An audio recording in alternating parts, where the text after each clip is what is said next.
ನಮಸ್ಕಾರ ಸ್ನೇಹಿತರೆ.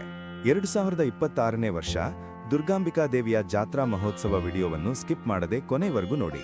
ಪ್ರತಿ 2 ವರ್ಷಗಳಿಗೊಮ್ಮೆ ನಡೆಯುವ ದಾವಣಗೆರೆಯ ದುರ್ಗಾಂಬಿಕಾ ದೇವಸ್ಥಾನದ ಅದ್ದೂರಿ ಜಾತ್ರಾ ಮಹೋತ್ಸವಕ್ಕೆ ಭಕ್ತರ ಮಹಾಪೂರವೇ ಹರಿದು ಬರುತ್ತಿದೆ. ಈ ಕ್ಷಣ ನೀವು ನೋಡುತ್ತಿರುವ ಪ್ರತಿಯೊಂದು ದೃಶ್ಯವೂ ತಾಯಿ ದುರ್ಗಾಂಬಿಕೆಯ ಕೃಪೆಯ ಪ್ರತಿರೂಪವೇ. ಈ ಜಾತ್ರೆ ಕೇವಲ ಹಬ್ಬವಲ್ಲ ಸ್ನೇಹಿತರೆ, ಇದು ದಾವಣಗೆರೆಯ ಜನರ ಭಕ್ತಿ, ನಂಬಿಕೆ, ಸಂಸ್ಕೃತಿಯ ಪ್ರತಿಬಿಂಬ. ಹಳ್ಳಿಗಳಿಂದ, ನಗರಗಳಿಂದ, ದೂರದ ಊರುಗಳಿಂದ ಭಕ್ತರು ನಡೆದುಕೊಂಡು ಕುಟುಂಬ ಸಮೇತರಾಗಿ ಬಂದು ತಾಯಿಯ ದರ್ಶನ ಪಡೆದು ತಮ್ಮ ಮನದ ಸಂಕಲ್ಪಗಳನ್ನು ಸಲ್ಲಿಸುತ್ತಾರೆ. ದುರ್ಗಾಂಬಿಕಾ ತಾಯಿ ನಮ್ಮನ್ನೆಲ್ಲ ರಕ್ಷಿಸಲಿ ಎಂಬ ಒಂದು ನಂಬಿಕೆಯೇ ಈ ಜಾತ್ರೆಯ ಆತ್ಮ. ನುರಿತ ಕಲಾವಿದರಿಂದ ನಿರ್ಮಿಸಲಾದ ಈ ವಿಶೇಷ ಬೃಹತ್ ಮಂಟಪ ನೋಡಿದ್ರೆ ಒಂದು ಕ್ಷಣ ಕಣ್ಣು ಮಿಟುಕಿಸಲು ಮನಸ್ಸೇ ಆಗಲ್ಲ. ಪ್ರತಿಯೊಂದು ಶಿಲ್ಪವೂ ಜೀವಂತವಾಗಿ ಕಾಣುತ್ತದೆ. ದೇವಾನುದೇವತೆಗಳ ಮುಖಭಾವ, ಕೈಚಲಕ, ಆಭರಣಗಳ ನಿಖರತೆ ಇವೆಲ್ಲ ಸೇರಿ ಮಂಟಪವನ್ನು ಒಂದು ದೇವಲೋಕದ ಅನುಭವಕ್ಕೆ ಕರೆದೊಯ್ಯುತ್ತವೆ.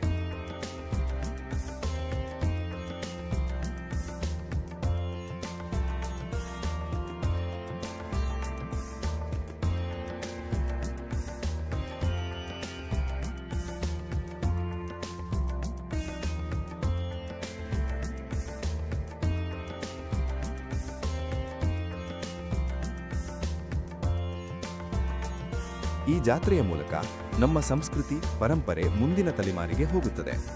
ಮಕ್ಕಳು ತಮ್ಮ ಅಜ್ಜ ಅಜ್ಜಿಯರ ಜೊತೆ ಬಂದು ಈ ಹಬ್ಬರ ಮಹತ್ವವನ್ನು ತಿಳಿದುಕೊಳ್ಳುತ್ತಾರೆ. ಇದೇ ನಮ್ಮ ಸಂಸ್ಕೃತಿಯ ಸೌಂದರ್ಯ, ಇದೇ ನಮ್ಮ ಧರ್ಮದ ಶಕ್ತಿ. ರಾತ್ರಿ ಹೊತ್ತು ದೀಪಾಲಂಕಾರವಾದಾಗ ಮಂಟಪವೇ ಹೊಳೆಯುವ ಚಿನ್ನದಂತೆ ಪ್ರಕಾಶಿಸುತ್ತದೆ.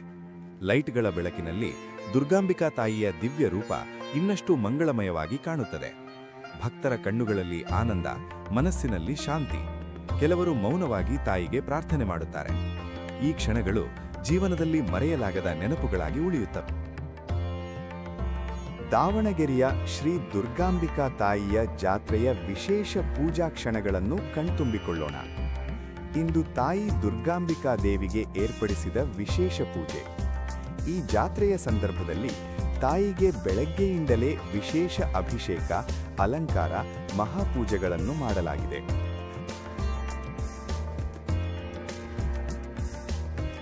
ದೇವಾಲಯದ ಒಳಾಂಗಣವನ್ನು ಹಣ್ಣು ತರಕಾರಿಗಳಿಂದ ಮಾಡಿರುವ ಅಲಂಕಾರ ಸುಂದರವಾಗಿತ್ತು.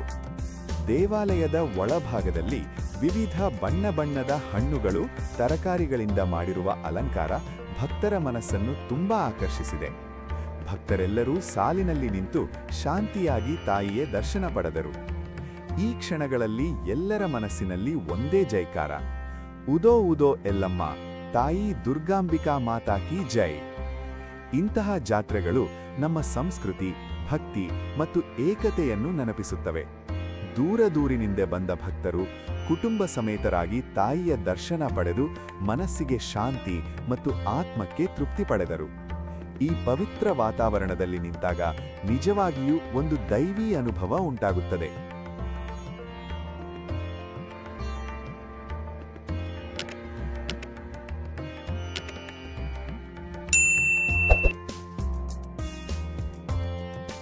ಇಲ್ಲಿ ನಡೆಯುವ ಪ್ರತಿಯೊಂದು ಪೂಜಾ ವಿಧಿವಿಧಾನಗಳು ಭಕ್ತರಿಗೆ ವಿಶೇಷವಾಗಿದೆ. ಇದು ಕೇವಲ ದೇವಾಲಯವಲ್ಲ, ಭಕ್ತಿಯ ದಾರಿ. ಒಮ್ಮೆ ಭೇಟಿ ನೀಡಿದರೆ ನಿಮ್ಮ ಮನಸ್ಸು ತುಂಬಿ ಬರುತ್ತದೆ. ನಾನು ವಿಡಿಯೋ ಮಂಜು. ಇಂತಹ ಪ್ರಸಿದ್ಧ ಸ್ಥಳಗಳಲ್ಲಿ ಮತ್ತೆ ಭೇಟಿ ಮಾಡೋಣ. ಧನ್ಯವಾದಗಳು.